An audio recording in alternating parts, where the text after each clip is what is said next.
साथ संगत जी, प्रेम से कहना धन निरंकार जी। स्वागत है आप सभी का आपके ही चैनल पर। हाजिर हूँ मैं आप सभी के लिए एक नई साखी लेकर। तो चलिए आज की साखी सुनते हैं। साथ संगत जी, कनिका की शादी के बाद ये उसकी पहली होली का त्यौहार था। कनिका बहुत खुश थी। उसे तो बचपन से ही रंगों का बहुत शौक था और होली का त्यौहार उसे बहुत पसंद था। मिठाइयाँ भी कनिका को बहुत पसंद थी। मीठे की शौकीन तो वो शुरू से ही थी और होली एक ऐसा त्यौहार था जहाँ उसे कई तरह की मिठाइयाँ खाने को मिल जाती थी। अब कनिका की शादी जिस परिवार में हुई थी वो एक संयुक्त परिवार था। घर में कनिका के सास ससुर, दो बड़े जेठ जेठानी, उनके बच्चे, कनिका का पति और खुद कनिका। जब परिवार में इतने लोग हों तो रौनक तो लगेगी ही। ऐसा ही माहौल कनिका के ससुराल में था। मिठाइयों की तैयारियां भी होली से 2-3 दिन पहले ही शुरू हो गई थी। एक तो घर की इतनी मिठाइयाँ, ऊपर से आने जाने वाले लोग भी मिठाइयों के डिब्बे दे रहे थे। खुद कनिका के मायके से काफ़ी मिठाई आ गई थी जिसे देखकर कनिका का मन ललचाने लगा था।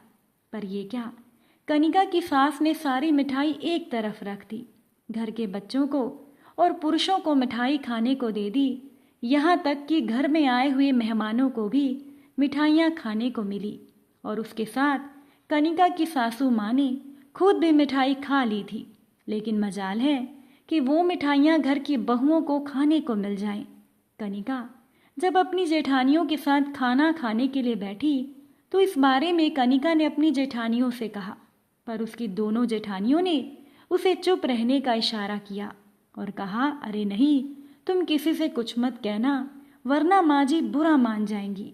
इस घर का नियम है कि घर के पुरुषों को और बच्चों को तो मिठाइयाँ मिल जाती हैं, मेहमानों को भी मिल जाती हैं, लेकिन बहुओं के हिस्से में बची कुची मिठाई आती है, वो भी किसी त्योहार के 3 या 4 दिन बाद।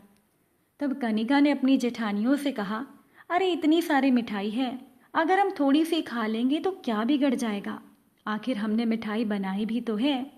तो ये सुनकर कनिका की जेठानी ने कहा, माँ जी का गुस्सा बहुत तेज है और फिर हमें और हमारे मायके वालों को 2-2 बातें सुनाई जाएंगी।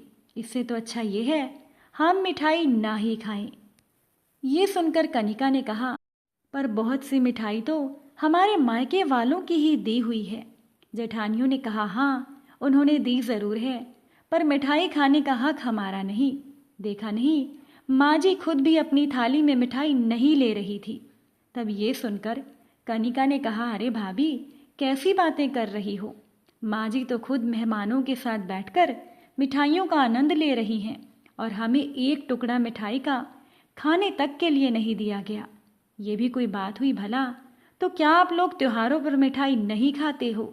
तब कनिका की जेठानियों ने कहा, हाँ हम मिठाई खाते हैं, हमारे पति हमें मिठाई लाकर देते हैं, हम चुपचाप वो अपने कमरे में रख लेते हैं और वहीं पर ही खाते हैं।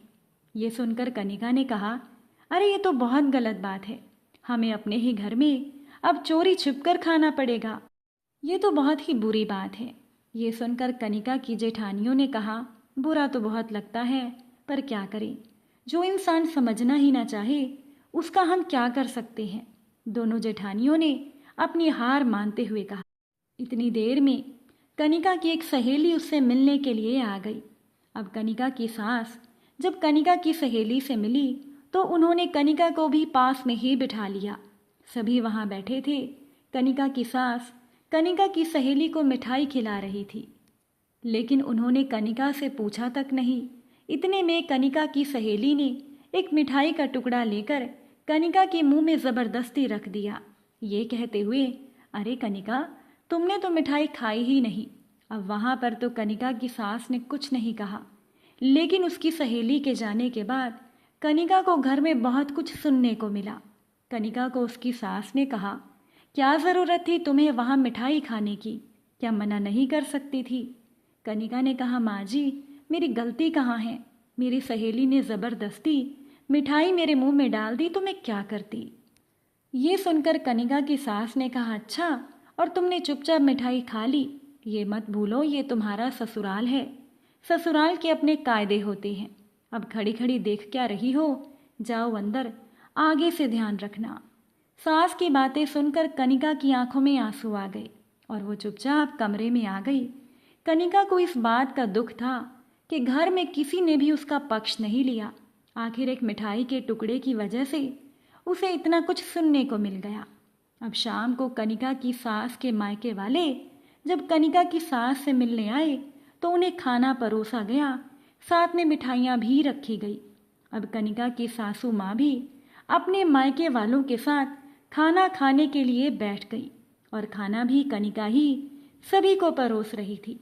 पर ये क्या, कनिका ने सभी की थाली में मिठाई रख दी पर अपनी सास की थाली में मिठाई नहीं रखी। यह देखकर कनिका की मामी सास ने कहा, अरे बहू, तुम अपनी सास को मिठाई देना भूल गई हो। ये सुनकर कनिका ने कहा, जी माँ जी तो मिठाई नहीं खाती। ये सुनकर कनिका की मामी सास ने कहा, अरे कैसे नहीं खाती, इसे तो मिठाई बहुत पसंद है। ये सुनकर कनिका की सास ने कहा, मैंने तुमसे कब कहा बहू कि मुझे मिठाई पसंद नहीं। तब कनिका ने कहा, माँ जी आपने सुबह कहा था ना कि ये ससुराल है और यहाँ बहू मिठाइयाँ बिना पूछे बगैर नहीं खा सकती, तो मुझे लगा ये आपका भी तो ससुराल है, तो शायद आप भी मिठाई नहीं खा सकते हो। कनिका की इस बात को सुनकर उसकी सास को बहुत शर्मिंदगी महसूस हुई और कनिका की सास ने अपने भाई और भाभी के सामने अपनी निगाहें नीची कर ली। वहीं कनिका के ससुर अपनी पत्नी को गुस्से में देख रहे थे। आखिरकार बात संभालते हुए कनिका के ससुर कहने लगे, अरे कनिका बेटा, तुम्हें गलत फहमी हुई होगी। इस घर में कभी भी किसी को खाने पीने के लिए नहीं रोका गया है और मिठाइयों पर भी कोई रोक टोक नहीं है। अब जल्दी करो, बहुत भूख लगी है। जी पिताजी, ऐसा कहकर कनिका खाना परोसने लगी। एक वो दिन था और एक आज का दिन है। कनिका के ससुराल में कभी भी किसी बहू को मिठाई खाने के लिए नहीं रोका गया, क्योंकि अब कनिका के ससुर खुद इस बात पर ध्यान देते हैं कि बहुओं के खाने पीने पर कोई रोक टोक तो नहीं। साथ संगत जी, आप सभी को आज की ये साखी कैसी लगी कमेंट करके ज़रूर बताइएगा। वीडियो अच्छी लगी हो लाइक शेयर कीजिएगा। चैनल पर नए हैं तो सब्सक्राइब ज़रूर कीजिएगा।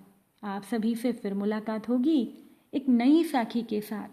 साथ संगत जी प्यार से कहना, धन निरंकार जी।